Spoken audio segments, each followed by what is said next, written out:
This is the Transformers 4 Age of Extinction, first edition, leader class, Optimus Prime. I think there's only going to be one first edition figure, and this is it. This is, in most parts of the world, an Amazon exclusive, or Amazon Japan exclusive. But here in Manila, the local Hasbro importer, the company that imports all the Hasbro, the official company responsible for bringing in all the Hasbro toys to Manila and the rest of the Philippines, was able to get this. So, and this toy has been distributed in various Toy Kingdom and Toys R Us stores here in the Philippines, or at least in Manila. I don't know. All right. Well, before we talk about the figure, let me give you a quick look at the packaging. Excuse me, here it is. Fantastic artwork, unbelievable. And this sort of new dynamic look of the new Transformers logo is really grown on me. First time I saw it was like ridiculous. Why will you put Transformers on the side? Everybody knows Transformers is Transformers on top of the boxes. You don't put it on the side. But I'm thinking, you know, it's an open window, flap type of box, asymmetrical type of box. I'm thinking when the rest of the 2014 Transformers toys get displayed on the shelves, that logo is going to look explosive and very exciting. And here's comes with the Sword of Judgment Sentinel shield over 10 inches tall, first edition Optimus Prime. So it's no longer, they'll put the logo here, but it's all Transformers, as Brian Goldner had mentioned. They're trying to unify the whole brand, and not too many Transformers lines, just one Transformers lines with various different characters from different Transformers shows or properties that are put in one Transformers umbrella brand. All right, you know, I don't get what the fuss is about. This figure is amazing. And I'm not just being sarcastic. I know I've done some sarcastic reviews here and there, but I actually was pleased with this figure. I admit I had very, very, very low expectations for this figure because of what the reviewers have been saying and what the fans have been commenting on pictures of this figure. But it's not a bad figure. It's not a wonderful figure. It's not a superb It's not a figure that, you know, oh my god, I gotta get it. But it's not a horrible figure, as what most collectors are trying to say. It's definitely, you know, it's gonna get a good rating from me. But you're probably saying I'm biased and whatnot, but I think this figure deserves a lot more credit than what the collectors and fans are giving it. So anyway, here he is. Very nice. I mean, it has its issues. I will give you that. We'll talk about that in a while. But just having a look at the figure, it's not bad. It's pretty darn good. So let me get him upright. I mean, there's so much to say, so much nice things to say about this figure. I'm not just talking about the packaging. Packaging is great, fine, I'll give it that. But you got to give this figure some more credit than what it's getting. Okay.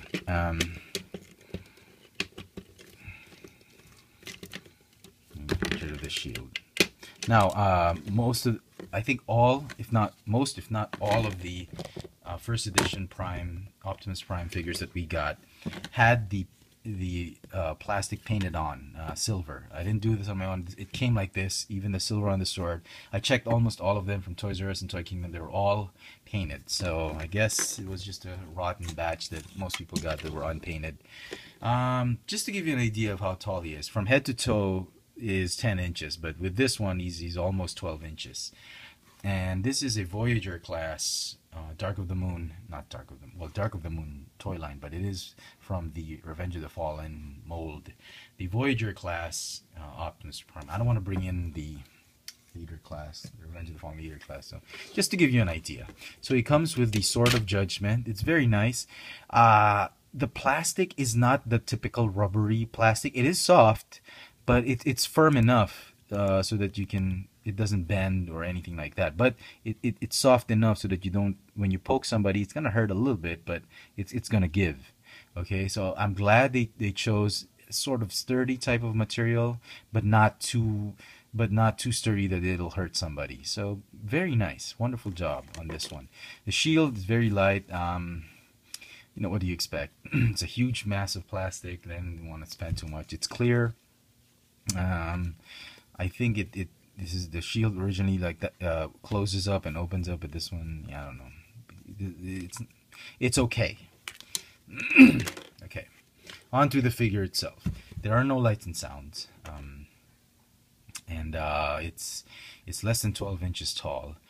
Not exactly the kind of leader class you'd expect, and for the price point, it is way more expensive than the typical leader class, because almost all of Hasbro's products have shot up in prices. Over here in Manila, it's being sold for something like $90 on retail. I was just lucky enough to pick it up on a discount weekend. I picked it up for about $70. Yeah, still more expensive than worldwide prices. Worldwide prices are like going for $60. So I would suggest, if you're thinking of getting this, if you're looking at price, don't get it for more than $60 or $70 shipped. Okay, overall, there's a ton of kibble. I'll give it that. But the overlook of the figure has a ton of chrome. I mean, come on. There's chrome all over his body. Albeit it's a little bit scattered. Should have been chrome here and here and not here. But you have to give it a Hasbro for giving him a lot of chrome. And there's more chrome, as we'll see in the front grille of the Western Star truck. I'll show you that later. Sculpt-wise, he does look a little bit small and thin and lanky, but I think Michael Bay was going for that samurai look. So the head sculpt looks great. He's got these sort of shoulder armor. He's got this front armor. And I think the whole back kibble was supposed to make him look beefy enough like a samurai. So there's that whole samurai motif going on. Samurai is such a human, it's such a human concept, but there is a samurai in the Autobot ranks, which is Drift. He's going to be in the movie, so he's going to be the samurai, and everybody's going to be like a samurai for some weird reason. So he doesn't come with the blaster, he comes with the samurai weapons. Articulation for the figure, I can't, I mean, in packaging, the chrome looks horrible, but when you get it out, look how nice and shiny and really crisp that chrome looks. Not too many scratches here and there. Absolutely liking it. It grows on you.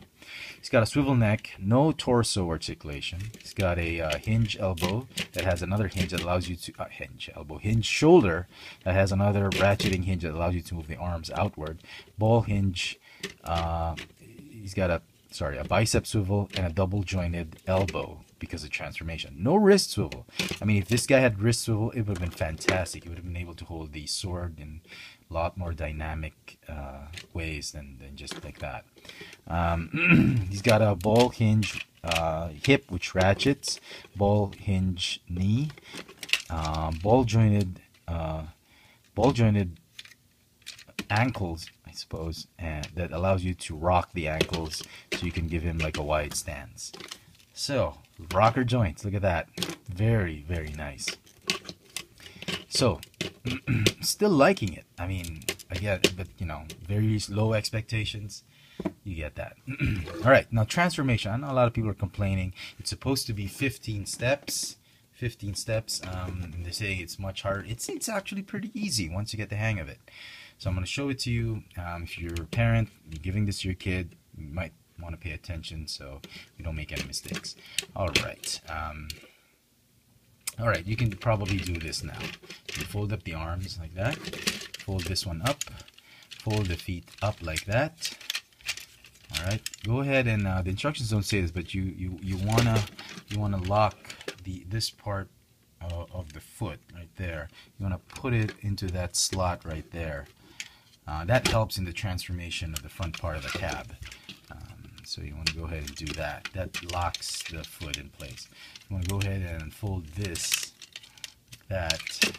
Go ahead and open up the side part of the truck, and you want to go ahead and fold it up like this and tab it. Very easy. I don't know what the deal is with some collectors saying, oh, it's so hard to transform. It's very easy, and I think a lot of kids are going to be able to do this without the help of their parents. Or maybe I should say a lot of parents are going to be able to transform this without the help from their kids. Go ahead and detach this part.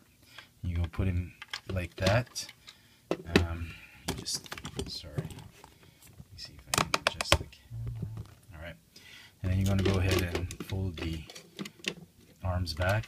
And you want Optimus. Don't let him sit yet. Just let him go like that. I'm gonna lift him up a little because you're gonna need to fold the panels onto those slots right there. So it looks like he's sort of driving his truck. We'll get to that in a while. So go ahead and unfold these flaps. Make sure you straighten them out. There's a tab here that will go there, another tab here that will go there. So that's what you want to do first. The instructions are not very clear on that very well, but that's what you want to do. They just tell you to fold it up and connect it. So just tab it. Try not to scratch the chrome in the process. Like that. Once you've done that, that's pretty easy. There's a tab right here that will go into that slot right there. Same here. So, like that. Easy. Easy. Nothing to it. I don't understand why some collectors are complaining too much about that. Alright. Alright. The last bit is you want to go ahead, oh not last bit, last two steps. You want to go ahead and fold this one up here. Go ahead and fold the base of the truck right here. And just tab in those pieces. If you don't fold it, you see Optimus like sort of driving his truck mode. And I'm going to go ahead and fold this flap right there. It helps if you sort of insert these tabs underneath that panel first. You want to go ahead and do that. Then you want to go ahead and connect. And there you go. That's Optimus in his Western Star truck alt mode. Very easy. Looks very nice. There are some comments, but I'd like to tell everyone, you know, compared to the Revenge of the Fallen and Dark of the Moon toys, this toy actually has rubber tires. Removable rubber tires. Rubber tires. Come on, man. You got to give Hasbro credit for that. All 6 wheels are rubber. They're removable, and you know, that's one of the things that really impressed me with this one, apart from the chrome. Look at that chrome. That this been chromed, that would have been awesome. In another version of this figure, these are going to be the ones that are chromed up, as well as these, and not so much the legs and whatnot. But rubber tires. The paint and the plastic, the blue plastic they used is mediocre at best. I wish they could have used a more glossy or a little bit sparkly type of blue that has a little bit of that flake sheen going on, like what they did with the Transformers Universe Sideswipe. I keep referring to that because that's one of the best plastic they use, with a little bit of glittery and whatnot. There is some bits and pieces if you look at the light, but not as much. The plastic just does look a lot mediocre, you know, when you first look at it. And see, the windows are not painted. It's solid piece. This one is clear. At least they gave him some really clear, a clear windshield. You can see Optimus's face, I think, a little bit there. But the blue could have been done better.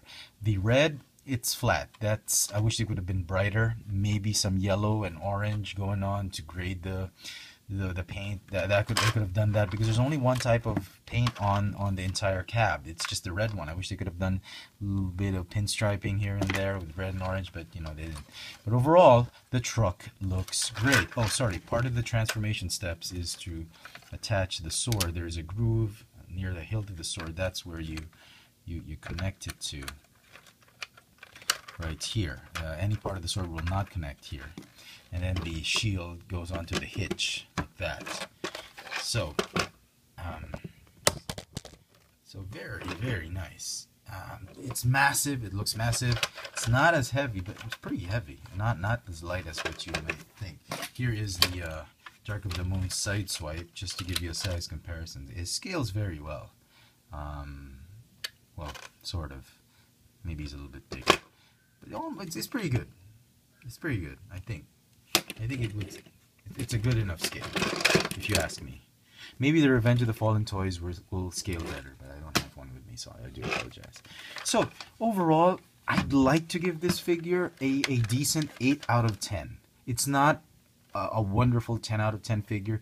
But it's definitely not a 5 out of 10 as what most collectors have been saying about this figure. I do apologize for the length of the video, but I just wanted to make my point clear that this figure is not as bad, and I think Hasbro deserves a lot more credit than what it's getting for this figure. I absolutely like it, but you know, again, you have to find it for the right price. I think $80, $90 is way too much. I think $70 should be the maximum you should pay for this one shipped. And don't buy it from scalpers or anything like that. I mean, if you like it, then go ahead and buy it. Despite what Clutcher is saying, if you hate it, then go ahead and skip it. Just wait for the other ones to come out. For me, it's decent enough. Again, it's 8 out of 10 for both modes and the entire figure as itself. In the entire figure.